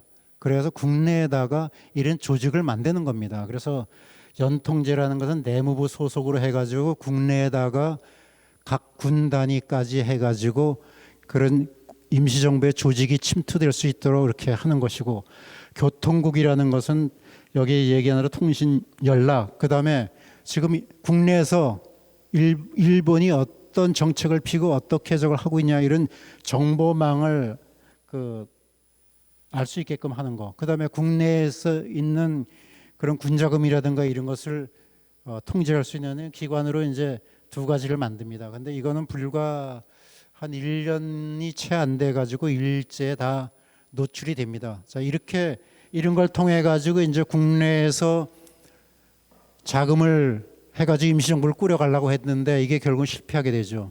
그리고 그러면 돈줄이 어디에 있느냐? 바로 미국에서 있을 수밖에 없죠. 근데 그 미국의 돈줄은 또 누가 쥐고 있었어요?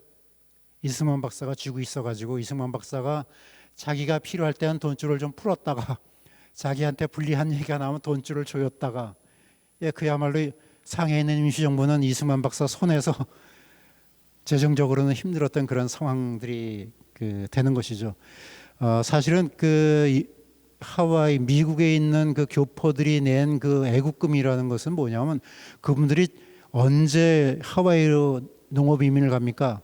1902년부터 해서 5년 사이에 하와이에 노동 이민으로 가지 않습니까? 그분들은 하와이의 사탕수수 농장이나 이런 데서 노동하러 갔는데 간 사이에 나라가 망해버렸어요. 그렇잖아요. 1902년에서 5년 사이에 갔는데 하다 보니까는 돌아갈 나라가 없어졌어요. 그래서 그분들이 처음에는 애국금을 낼 때 보통 11조, 12조, 10의 2조 이 정도 냈다가 이분들이 보니까 돌아갈 나라가 없는데 나라는 차지해야 되겠고 마음은 급해요. 그래가지고 10의 7조, 8조 막 이렇게 자기가 근근히 먹고 사는 정도만 남겨놓고는 전부 애국금으로 헌금을 합니다. 이 돈이 미주 지역에 많이 모이게 되는 것이죠. 그래서 이분들의 그 재미 교포들의 그 애국금이라는 것이 그냥 우리가 생각한 11조 이 정도가 아니고 진짜 자기 온 정성을 다해서, 왜냐하면 돌아갈 나라를 차지하지 자기가 돌아가죠. 그래서 이런 심정에서 그런 열성적인 그런 활동을 이제 하게 되는 것을 볼 수가 있습니다. 자, 요거는 뭐 깊이는 얘기하지 않겠습니다. 아까 얘기한 대로 임시정부는 상해에 있기 때문에 직접적으로 일제와 무장투쟁이라는 거 할 수가 없죠. 그래서 대신에 만주에 있는 이런 무장운동 단체를 통해 가지고 간접적인 독립운동을, 무장투쟁을 할 수밖에 없는 그런 상황입니다. 여기서 오늘 뭐 주제는 아니기 때문에 제가 조금 넘겨가고요. 대신에 금년이 여러분 아시는 대로 1920년이 바로 봉오동 청산리 전투 100주년입니다. 작년에는 우리가 3.1운동 임시정부 100주년이었죠. 금년은 우리 독립운동사에서 찬란히 빛나는 독립전쟁 중에서 가장 큰 전쟁이었던 봉오동 전투와 청산리 전투의 100주년이에요. 그래서 그거를 조금만 좀 소개를 드리겠습니다. 자, 봉오동 전투는 주로 이제 우리가 아는 대로 이제 홍범도 장군이 주도가 돼가지고 했는데, 이 봉오동이라는 지역은 원래가 이제 최진동이라는 그분의 형제들, 그 집안에서 이 지역에 그 토지를 전부 다 가지고 있어가지고 여기에서 이제 군대를 조직하고 하면서 옛날 의병 때부터 활동하던 홍범도라는 걸출한 장군을 초빙을 합니다.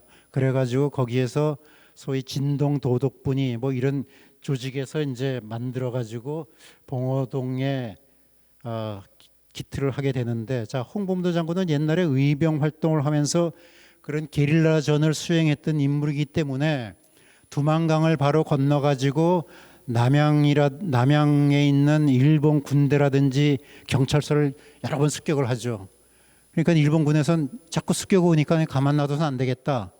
그래가지고 두만강을 사실 넘을 수 없는 건데 두만강을 넘어가지고 이거 그 이 부대를 색출해야 되겠다 해가지고 처음에 들어와서 두만강 바로 넘어 삼둔자라는 지역이 있는데 거기 가가지고 수색하다가 오히려 독립군은 이제 게릴라전을 했으니까 독립군한테 게릴라전에 습격을 거꾸로 당하죠.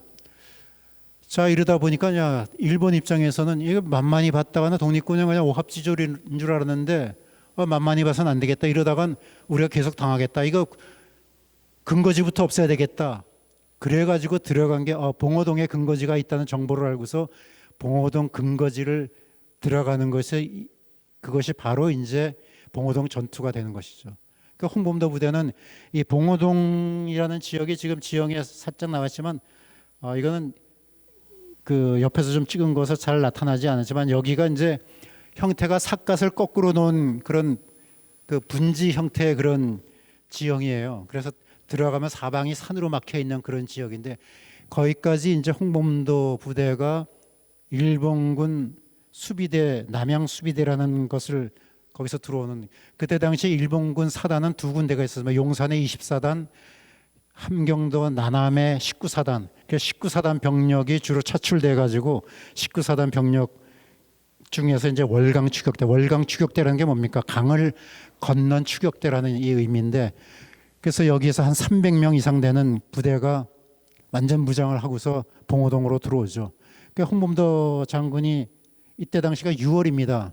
이 산 속에 그때 다 녹음이 우거졌죠. 녹음이 우거졌는데 거기에 숨어가지고 내가 총을 발사할 때까지는 절대 총을 쏘면 안 된다. 이렇게 약속을 하고서 일본 군대가 깊숙이 들어올 때까지 유인을 해가지고 마지막으로 깊숙이 들어온 다음에 홍범도 선수의 신호탄을 올리니까 그 산 위에서 그 독립군은 산 위에서 밑으로 계곡 밑으로 이제 일본군 모여 있는 걸 그대로 사격을 한 거죠. 그러니까 일본군에서는 암만 무기가 좋은 걸 가지고 있어도 선지 사방을 흩어질 수밖에 없죠. 그러니까 완전히 거의 패멸하다시피 하고 더군다나 이 나라는 오후에 그냥 엄청난 소나기에 천둥이 막 울려가지고 뭐 아수라장이 됐죠. 뭐 살아간 저기 얼마 없을 정도로 뭐 이게 뭐냐 봉오동 전투는 완전히 일방적인 전투예요. 왜냐하면 위에서 숨어가지고 쏘니까 밑에서 암만 기관총을 쏘더라도 뭐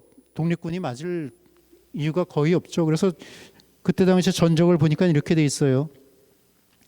그 독립군의 전사자 4명, 부상자 2명 여기에 반해서 일본 군대는 전사가 157명, 그다음에 부상이 300명. 이거 뭐 게임이 안 되는 전쟁이었죠. 그래서 이 전쟁이야말로 봉오동 전투가 일본군과 싸워서 최의 성과를 거둔 그런 전쟁이라고 할 수 있죠. 자, 이 봉오동 전투 때문에 또 무슨 일이 일어나냐? 일본이 여기서 이제 패한 것을 알고 쇼크를 받았어요. 일본군에서. 왜? 독립군이 이렇게 강할 줄 몰랐다는 거죠. 그러니까 이거 가만 놔뒀다가는 앞으로 큰 화근이 되겠다. 더 화근이 되기 전에 독립군을 섬멸해야 되겠다. 그래서 본격적으로 일본군 사단 병력이 만주에 투입이 됩니다. 그래서 저기 블라디보스토크 같은 부대, 그다음에 관동군 부대, 그다음에 아까 얘기했던 20사단, 19사단 전부 동원해가지고 거의 한 2만 명 내지 2만 5천 명의 군대가 만주를 포위해가지고 어떻게 하든 독립군을 섬멸해야 되겠다 해서 벌어진 전투가 바로 다음에 나타날 전투입니다. 바로 이 청살리 전투라는 것이죠. 그래서 이거는 같은 해에 10월 달에 청살리 전투라는 것은 청살리 계곡이 한 100리 정도 되는데 그 계곡에 한 근 일주일 동안 6일 동안에 벌어지는 전투를 다 해서 이제 청살리 전투 이렇게 이제 얘기를 하는데 바로 이 청살리 전투가 사실은 이거는 뭐냐면 그 김자진 장군이라든지 사실은 여기는 김자진 장군이 우리가 주인공으로 알고 있는데 이것도 사실은 전투는 물론 김자진 장군이 총사령관으로 했지만은 여기에 김자진 장군의 더 윗선들이 있어요. 사실 백포 서일이라든지 이런 걸출한 인물들이 있는데 그냥 우리는 아까 뭐라고 그랬습니까? 영웅 상황에 대해서 한 사람만 특정하면은 그 사람이 모든 걸 다 했다는 식으로 더군다나 청살리 전투는 나중에 여기서 전쟁에 나왔던 이범석 장군이 나중에 국내로서 국무총리가 되면서 우등불이라는 책에다가 뭐 자기가 다 승리한 것 같이 이렇게 자기가 다 전투에서 이긴 것 같이 해가지고 그 이범석 선생이 쓴 그 우등불에는 여기 홍범도 장군 부대도 같이 참석하는데 홍범도 부대는 싹 빼버렸어요. 그러니까 마치 김자진 부대가 다 만들고 다 승리했다는 이런 식으로 기록을 남겨놓으니까 국내에서는 나중에 중국하고 우리가 수교한 다음에 제가 중국에 가보니까 거기는 또 홍범도 얘기밖에 또 몰라요. 김자진 장군은. 그러니까 이게 서로 이제 갈라져 가지고 그런 상황인데 여튼간에 여기에 전투에서 청살리 전투가 벌어지는데 이제 이 청살리 전투도 김자진 장군이 부대를 이끌고서 움직이는 여기도 이제 처절하죠. 왜냐하면은 우리 군대는 홍범도 부대까지 다 합쳐야 한 2,000명이 채 안 되는 그런 부대, 저기는 2만 명 가까이. 그다음에 실제적으로 완전 무장한 일본군 최고의 성능을 가진 무장 기관총이라든가 이런 걸 다 갖춘 심지어 대포까지 갖춘 일본군 부대가 최소한 5,000명이 집중으로 달려듭니다. 그러니까 이거는 거의 상대가 안 되죠. 그리고 그 김자진 부대 같은 경우에는 이동해 올 때 원래는 저쪽 그 석형 그쪽에 있다가 이동해 올 때 노약자들이나 이런 분들은 이미 다 집으로 돌아 보내가지고 정예 부대만 이제 끌고 이제 이쪽으로 피신을 했는데 그러니까 분대가 수적으로 이제 열세죠. 자, 그러면서 싸우면은 어떻게 됩니까? 싸우면은 게릴라전으로 우리는 싸울 수밖에 없죠. 정규군하고 맞서가지고. 그래서 제일 처음에 이제 일어나는 게 이제 백운평이라는 데서 백운평 서전이 청살리 전투 서전이 일어납니다. 그래서 백운평 전투에서 이제 승리를 하게 되죠. 그 백운평에 한번 싸움 붙으면은 그 자리에 계속 있을 수가 없어요. 왜냐하면 어디서 싸움이 난 줄 알면은 병력이 떼거지로 몰려오니까 그 자리에 그대로 있을 수 없어. 또 이동을 해야 됩니다. 그거 밤이고 낮이고 싸우다가 이동을 한 게 그냥 아까 청살리 계곡이라고 했죠. 그 산간 지역을 낮에도 이동 못 합니다. 왜냐하면 곳곳에 지키고 있으니까 야간에 이동을 하게 됩니다. 이것을 한 2, 3일 동안 잠도 못 자고 한번 싸우고는 이동해야 되고 이러니까 먹지도 못하고 잠도 못 자고 이러면서 계속 이동하면서 적과 부딪히면은 싸워야 되고 이래서 나중에 가서 제일 저거 한 거는 이제 어랑천 전투라는 게 이제 가장 큰 전투인데 어랑천 전투는 사실은 홍범도 부대하고 김자진 부대가 같이 해서 일본군하고 싸우는데 이것도 아까 얘기한 그 우등불이라는 이런 책에는 마치 김자진 장군 부대만 싸운다고 돼 있는데 그건 아니에요. 같이 이 어랑천 전투 같은 데서는 그래서 극심했던 게 김자진 부대 입장에서는 아까 얘기한 대로 백운평전대에서 며칠 동안을 싸우고 피하고 잠잘 시간도 없고 먹을 시간도 없는데 적이 몰려오니까 싸울 수밖에 없는 거죠. 그 어랑천에 갔는데 어랑천에서 다행히 높은 지대 고지를 선점해가지고 일본군이 몰려오는 걸 총을 쏘고 있는데 여기서 극적인 것이 뭐냐면 바로 어랑천에 사는 한인 교포들 이분들이 독립군이 배고프고 잠 못 잔 걸 아니까 이 양반들이 주먹밥을 만들어가지고 광주리에 이고서 산속으로 올라옵니다. 총알이 막 날라오는 여기를 날라와가지고 총을 쏘려면 한 손으로 총 쏠 수 없잖아요. 양손으로 총 쏘죠. 주먹밥을 갖다 줘도 밥 먹을 시간이 없는 거예요. 그러니까는 그 부녀자들이 주먹밥을 입에다 넣어주면서 한쪽으로 주먹밥을 씹어가면서 전투를 하는 것이고 그 부녀자들이라고 그 위험한 거 모르게 총알이 핑핑 날라오는데 독립군 배고프다고 주먹밥을 날라다가 독립군한테 이런 열성 그러니까 그런 독립운동 우리가 얘기할 때 전투 요원만 싸운 것이 아니고 실제로 이런 우리 동포들 그 지역에 살던 그 동포들이 다 합쳐가지고 독립운동에 참여했다는 걸 우리가 기억을 해야 됩니다. 바로 이런 것이 우리 독립운동인데 우리는 몇 영웅들이 다 독립운동 한 것 같이 이렇게 얘기를 하는 거죠. 자 이렇게 해서 이제 싸우고 하는데 결과적으로 이제 무기가 탄약이 다 떨어지고 하니까는 그 후퇴를 해야 될 수밖에 없는 상황이죠. 자 후퇴를 하려면 어떻게 됩니까? 후퇴를 하기 위해 적은 몰려오고 후퇴를 하려면은 끝까지 남아서 사선을 지키는 사람이 있어야죠. 그래서 동지들은 피신을 하지만은 끝까지 남아서 적이 바로 올라오는 거를 막아주는 사람이 있어야죠.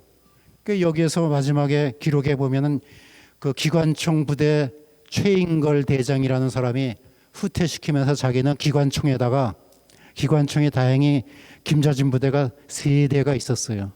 기관총에다가 자기 몸을 비끌어매고 자기는 여기서 마지막 죽음을 택할 테니까 동지들은 빨리 피하라 하고서는 기관총에다가 자기 몸을 묶고서 최후까지 싸우다가 뭐 어떻게 됐겠습니까? 속된 말로 벌집이 됐겠죠. 이렇게 해서 동지들을 피난시킨 이것이 바로 청산리 전투입니다. 그래서 이런 전투가 어떤 물론 김자진 장군이나 이범석 장군이나 훌륭한 지휘관으로서 활동을 했지만은 그런 분들만 통해 가지고 전쟁이 이루어졌다는 것은 아니라는 거죠. 그래서 여기에 참여했던 우리의 그런 것도 생각을 할 필요가 있습니다. 자, 그래서 마지막에 하나 더 보겠습니다. 자, 이렇게 청산리 전투에서 엄청난 패배를 하다 보니까 일본군으로서는 그러고서 독립군들은 어디로 피했냐?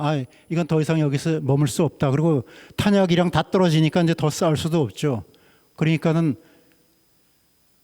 어디로 가냐? 이게 이제 러시아 쪽으로 넘어가야 되겠다. 소련으로 넘어가야 되겠다고 해가지고 이만을 통해 가지고 저 소련 지역으로 이제 넘어갑니다. 그러니까 일본 입장에서는 닥쳤던 게 지붕 쳐다보기 식으로 독립군들이 다 사라졌죠. 싸울 대상이 없어졌죠. 그러니까 이 사람들이 일본군이 잘하는 게 있습니다. 뭡니까? 비무장인 일반 동포들을 갖다 학살하는 그것이 바로 우리가 얘기하는 간도천변이라기도 하고 경신천변이라고 하는 비무장인 우리 동포들을 잡아다가 이런 식으로 학살하는 거. 이거는 만주에서만 벌어진 게 아니죠. 우리가 잘 아는 중국에서도 우리가 남경이 함락되면서 중국 국민들, 중국 시민들 30만이다 50만이다 몰살시킨 이런. 그러니까 일본 군대가 전투에서는 항상 패하면서 비무장인 민간인들을 학살하는 데는 아주 최선봉에 섰던 그런 부대죠. 여기도 마찬가지입니다. 이렇게 구덩이 파괴해가지고는 이런 식으로 해서 총알도 아깝고 그 다음에 본보기를 보여준다고 해가지고 사람을 죽이는 이러한 것이죠. 이게 우리가 이전에 한번 봤지 않습니까? 얘들이 이제 난경 학살 같은 경우는 이런 경우도 있었어요. 백인참이라고 해가지고 그 일본군 그 소장과 중자 두 친구가 서로 누가 칼로 많이 죽이나 이걸 누가 백인을 빨리 죽이냐 이런 비열한 짓을 한 사람이 바로 일본 군대입니다. 그래서 백인참이라고 우리가 하죠. 그래서 이게 살인기계 노릇을 한 거죠. 그래서 기록에 의하면은 한 사람은 106명을 죽이고 한 사람은 105명을 죽여가지고 106명을 죽인 사람이 1등 했다 해가지고 막 신문에 대서특필나고 이런 현상이 바로 여기에서도 이 간도에서도 일어납니다. 그래서 우리 기록에는 수천 명이 죽었다. 우리 만주에 있는 우리 동포들 수천 명이 죽었다고 하는데 저거는 통계상에 나타나 있지 않아요. 수천 명인지 수만 명인지 거의 알 수가 없어요. 자, 그렇게 해서 이런 구덩이에다 그대로 쓸어 넣는 것입니다. 이것이 일본 군대가 한 행동이에요. 전투에 지니까 비무장인 민간인들을 학살하는 것이 바로 일본 군대의 모습들입니다. 그래서 수많은 애꿎은 이런 분들이 이런 전투에서 이제 돌아서게 되죠. 그다음에 마지막으로 하나 더 보겠습니다. 자, 이것은 간도천변 중에서 이것도 기가 막힌 일이죠.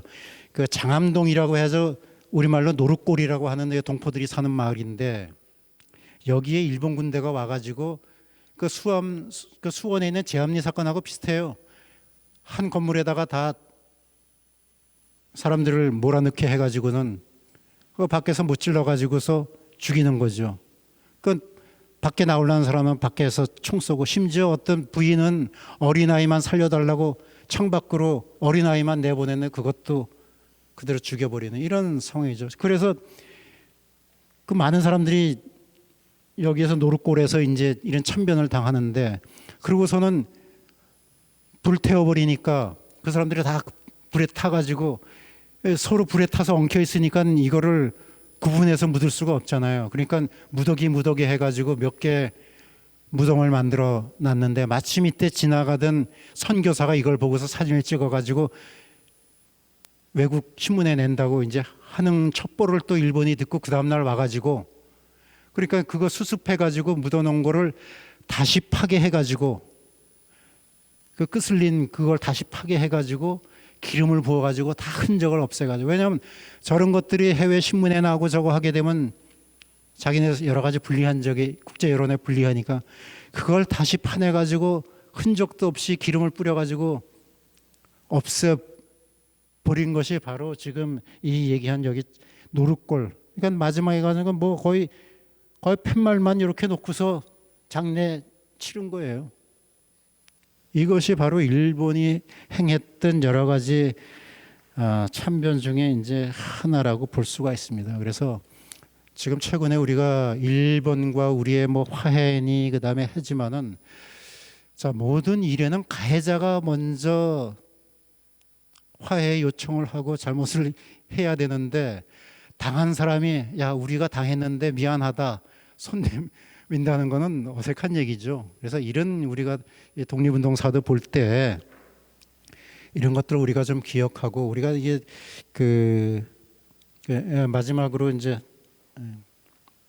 자, 그래서 이런 조국의 우리 독립운동은 수많은 사람들의 희생에 의해서 우리가 이루어진 것이죠. 그래서 우리가 이제 세월은 한 100년 이상이 이제 지났습니다만은, 우리가 다시 오늘날 이런 독립운동을 생각하는 것은, 자, 이런 그 독립운동의 역사를 기억하지 못하면은 우리가 언제 다시 또 어려운 위기를 맞을 때 이 백성들이 다시 이렇게 떨쳐 일어날 것인가. 저도 독립운동가 후손이지만은 독립운동가 후손들끼리 모이면 이런 얘기합니다. 다시 나라가 망하게 되면 우리는 독립운동에 나서지 않을 것이다. 왜? 독립운동 후손 입장에선 나라를 찾았는데도 얼마나 자유당 정권 때 구박을 받았습니까? 그런 역사적인 잘못된 나라를 찾게 되면은 독립운동 했던 사람들이 그 역사의 주인공이 돼야 되는데, 거꾸로 일본에 앞장섰던 친일 세력들이 다시 주인공이 되는 바람에 우리 역사에서 되돌릴 수 없는 그런 사태가 돼서 지금까지 흘러왔다는 얘기죠. 그래서 많은 독립운동가 후손들은 우스갯소리로 다시 나라가 망하면 나는 절대로 독립운동에 나서지 않겠다 이런 얘기를 합니다. 그래서 우리가 역사를 반면교사로 생각해 가지고 이런 역사를 통해 가지고 앞으로 나라가 위급한 시기에 과연 여기에 나서서 싸울, 또 그다음에 이 운동에 또 나라를 세우는 이 정신의 앞장설, 이러한 것이 과연 무엇이냐, 이걸 역사를 통해 가지고 우리가 한번 배울 필요가 있다 이렇게 생각합니다. 경청해 주셔서 고맙습니다. 오늘 강의는 이거로 마치겠습니다. 고맙습니다.